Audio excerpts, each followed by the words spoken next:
Hello guys, ഇന്ന് ഈ കാണുന്ന കേക്ക് ഉണ്ടാക്കിയാലോ? നമുക്ക് ഭയങ്കര ഈസിയാണ്. 3 ഇൻഗ്രീഡിയൻസ് മതി. ആദ്യം തന്നെ 3 എഗ്ഗ് എടുത്ത് നന്നായിട്ട് മിക്സിയിൽ ബീറ്റ് ചെയ്തെടുത്തു കേട്ടോ. 2-3 മിനിറ്റ് അടിച്ചെടുത്തിട്ട് ഒരു പാത്രത്തിലേക്ക് മാറ്റി. പിന്നെ ഇതിൻ്റെ അകത്തേക്ക് 1 സ്പൂൺ വാനില എസൻസ് ആഡ് ചെയ്ത് അത് നന്നായി ബീറ്റ് ചെയ്തെടുക്കുക.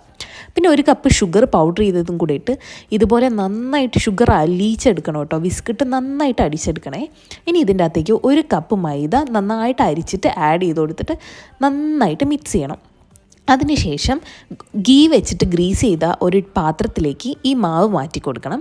ഇതിൻ്റെ ഇടയിൽ കുക്കർ നമ്മൾ പ്രീഹീറ്റ് ചെയ്യാൻ വെച്ചിരുന്നു. അതിൻ്റെ അകത്തേക്ക് നമ്മുടെ മാവും പാത്രവും ഇറക്കി വെച്ചിട്ട് ഒരു അരമണിക്കൂർ കഴിഞ്ഞാൽ നമ്മുടെ കേക്ക് റെഡി ആയിരിക്കും. ടൂത്ത് പിക്ക് വെച്ച് ഇടയ്ക്കിടയ്ക്ക് കുത്തേണ്ട കേട്ടോ ആ ഓട്ട. അപ്പോൾ നമ്മൾ കേക്ക് റെഡി ആയിട്ടുണ്ട്. അപ്പോൾ അത്യാവശ്യം നല്ല ടേസ്റ്റ് ഉണ്ടായിരുന്നു കേട്ടോ. ഭയങ്കര പെർഫെക്റ്റ് ഒന്നുമല്ല, ഞാൻ ആദ്യമായിട്ട് ഉണ്ടാക്കിയാണ്, പക്ഷെ നല്ല ടേസ്റ്റി ആയിരുന്നേ. നിങ്ങളും ട്രൈ ചെയ്ത് നോക്കൂ. അപ്പോൾ ബൈ ഗൈസ്.